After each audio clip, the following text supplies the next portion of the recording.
साल हो गए, अब कहीं में रोजगार नहीं मिल रहा, उसके भुगतान कौन करेगा? 8-9 महीने से जो बैठे हुए इतने महंगाई में, 9 महीने से वो अपने बेचारे ना तो दूध दे पा रहे बच्चों को, किराएदार ने निकाल दिया, 9 महीने किराया कहाँ से देंगे? उसके बाद बच्चों की स्कूल छुड़वा दिया सबने। तो सरकार को कुछ नहीं दिखाई दे रहा। अभी आके आश्वासन दे देते हैं हाँ जी कर रहे काम। अरे ये दिल्ली इतना महंगा देश है, इसमें आप कह रहे हो कि कर रहे काम, कब तक करोगे? जो आपकी एलजी से बातचीत हुई है, अभी बताया गया कि आज एलजी के पास आपका ही कोई गया था बात करने, तो क्या कुछ कहा गया है एलजी ऑफिस से आप लोगों को? मैडम एलजी के पास हम काफ़ी बार जा चुके हैं, कोई पहली बार नहीं गए, काफ़ी बार जा चुके हैं। और एलजी के पास अभी फिलहाल मैं नहीं गई थी, हमारे सर गए थे, यही बता पाएंगे आपको क्या बात है।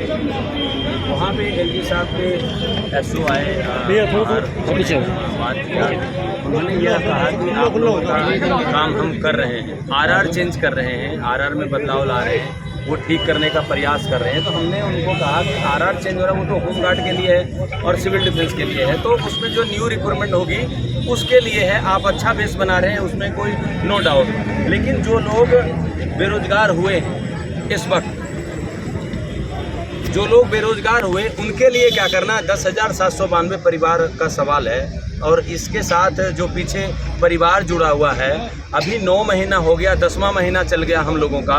10 महीने से हम सभी एमएलए के पास, दिल्ली सरकार के पास और मंत्री के पास, सबके पास गए, जहाँ जहाँ भी गए उन्होंने यही हमें सजेशन दिया कि आप लोगों का काम हम करवा रहे हैं। उन लोगों ने ऐसा कहा कि हम आपका काम करवा रहे हैं, इसीलिए हम अभी तक प्रोटेस्ट पे बैठे हुए हैं कि हमारा काम होगा तभी हम यहाँ से जाएंगे।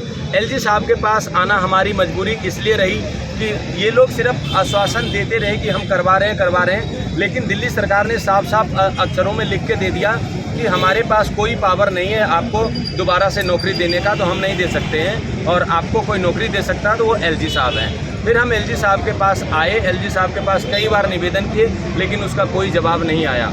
अब इस बारी आखिरी मौका है और इसके बाद हम कोई प्रोटेस्ट भी करना पसंद नहीं करते हैं। हम बेल्टधारी हैं, प्रोटेस्ट करना हमारे लिए शोभा भी नहीं देता है, लेकिन सवाल है कि किसी से 8 महीना और किसी से 10 महीना नौकरी करवाने के बाद आप ये कह रहे हैं कि इसका जो सिविल डिफेंस का भर्ती प्रक्रिया था उसमें त्रुटि थी।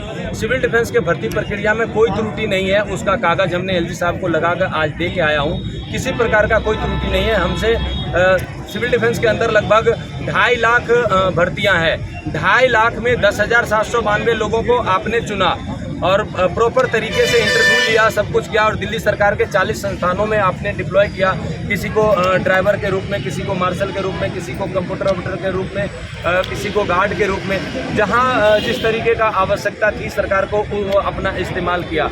और आज कोई 8 साल कोई 10 साल नौकरी कर लिया, और उसका जब कोई 8 साल 10 साल नौकरी करता है तो ये जिम्मेदारी बन जाती है कि बच्चे परिवार सब सेट हो जाते हैं, उसी हिसाब से चलना शुरू हो जाता है। और अचानक बिना किसी नोटिस का 31/10/2023 को उन्होंने बाहर निकाल दिया। अब तब से हम लोग परेशान हैं और सड़क पर हैं, दिन रात धूप में, बरसात में, ठंड में झेल रहे हैं। अभी आपने देखा होगा पिछले महीने के 29 तारीख में पूरा बरसात होता रहा और हम सब भीगते रहे जंतर मंतर पर और प्रोटेस्ट जारी रहा। और अब हम ये आखिरी पड़ाव पे हैं, जब तक एलजी साहब जवाब नहीं, वो हमको निकल के ये कह दें कि तुम्हारा काम हम नहीं करेंगे, जब तक वो जवाब नहीं दे देंगे तब तक अब हम एलजी साहब के दरवाजे से जाने वाले नहीं हैं। हम यहीं बैठेंगे, या हमें किसी नुमाइंदे को भेज दें, वो या आके ये हम लोगों को समझा दें यहाँ आके कि अब आपके लिए हम क्या कर रहे हैं, और या हम करेंगे या नहीं करेंगे, क्योंकि हमने सभी जगह चले गए। हमारा आखिरी रास्ता एलजी साहब है और निवेदन हमने उनसे कर लिया है। एलजी साहब के अलावा कोई दिल्ली में हमें सुचारू रूप से नियमावली के अनुसार रोजगार नहीं दे सकता, कोई दे सकता तो वो एलजी साहब है, और निवेदन हम उनसे लगा दें।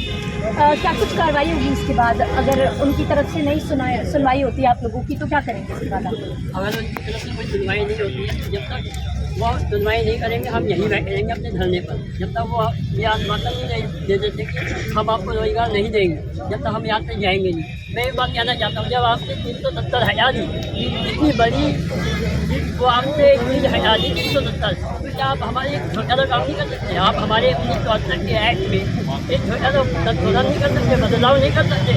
आपके लिए कुछ भी नहीं है, यहाँ पर हमारे लिए बहुत बड़ी, हमारे लिए जीवन का सवाल है। हाँ, इसी से हमारा रोजगार से हमारा परिवार चल रहा है। हम अपने घर में अकेले कमाने वाले हैं, कोई नहीं। हमारा हाथ जोड़ के विनम्र निवेदन है एल जी साहब से, हमारा रोजगार हमें दिया जाए। कितने समय से ये समस्या हो रही है? सर बहुत लोगों को समस्या हो रही है, पर हमारा घर में ये समझ में नहीं आ रहा कैसे चल रहा है कैसे नहीं चलेगा, पर हमें समझ में नहीं आ रहा आज होगा क्या। हम कैसे भी करेंगे कैसे भी करके ना हम रोजगार को ले तो ही चलेगा। ये नहीं दिखा रहा हम कार्ड में हमारे बच्चे चाहते हैं कि अब इतने दिन से बच्चे भूखे बैठे हैं, चल हम छोटी मोटी कोई नौकरी देख लें। उसमें भी 40-40 हज़ार रुपये बच्चे मतलब पहले पैसे मांगते हैं सिक्योरिटी के, उसमें भी तो कहाँ से बंदा पैसे लाएगा, कहाँ अपने बच्चों को खिलाएगा, क्या करेगा क्या नहीं करेगा।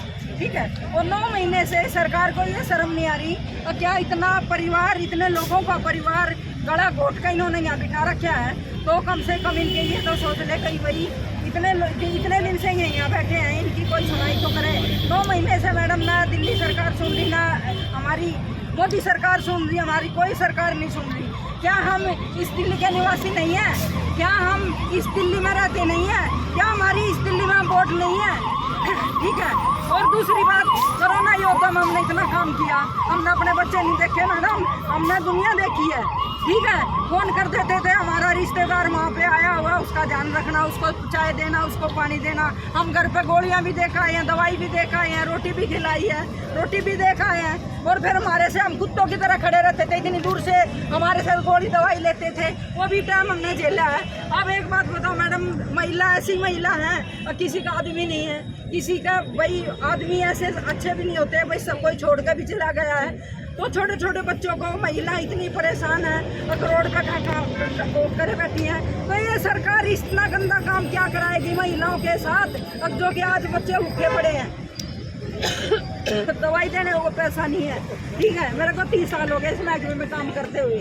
ठीक है, अब मैं कहाँ जाऊँ, कौन मुझे नौकरी देगा, इस उम्र में कौन देगा मुझे नौकरी।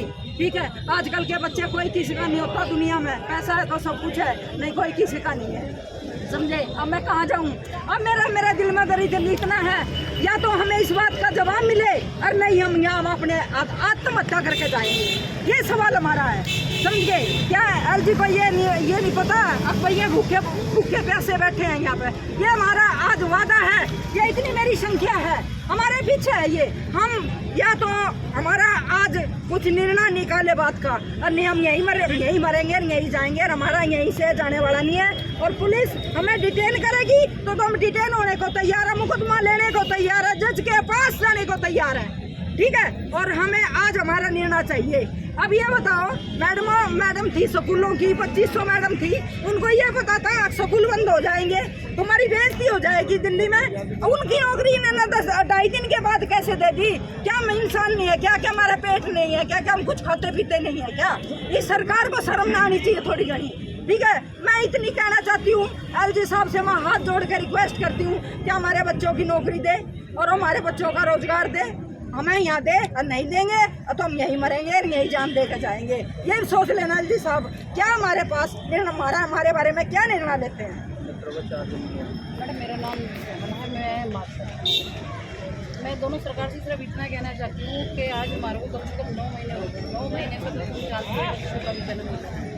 लेकिन हमें सर्दी गर्मी बरसात हर चीज़ को झेल रहे हैं, लेकिन हमारे यहाँ इस में कोई सुनवाई नहीं होती। आज इनको हमारे सिविल डिफेंस से त्रुटियाँ नज़र आने लगी हैं। 15-20 साल से जब तो कोई सरकार, तो हम तो दिल्ली सरकार में भी काम करते थे, राज्य सरकार के लिए भी काम करते थे, हमारे कोई स्टैम्प नहीं लगी हुई कि हमने दिल्ली सरकार का ही करना है या राज्य सरकार का करना है। जो हमारे से जो बनता था, जो हमारे से सेवा लेता था, हमने निष्काम सेवा के जरिए ड्यूटियाँ पेड ड्यूटियाँ भी करी है, लेकिन आज हमारी ड्यूटियों में इनको त्रुटियाँ नज़र आने लगी है कि भाई ये सिर्फ आपातकाल में ही ड्यूटियाँ कर सकते हैं, वैसे नहीं कर सकते। अब आप मुझे सिर्फ इतना बता दीजिए कि अब ये जो कावड़ सेवा लग रही है या फिर ये छठ पूजा होती है या रामलीला ड्यूटी होती है, इसमें कौन सी आपदा आ गई है जो हम सिविल डिफेंस को यूज़ करते हैं। और आज भी यही लेटर आ रहा है कि भाई आप कावड़ सेवा में ड्यूटी करिए।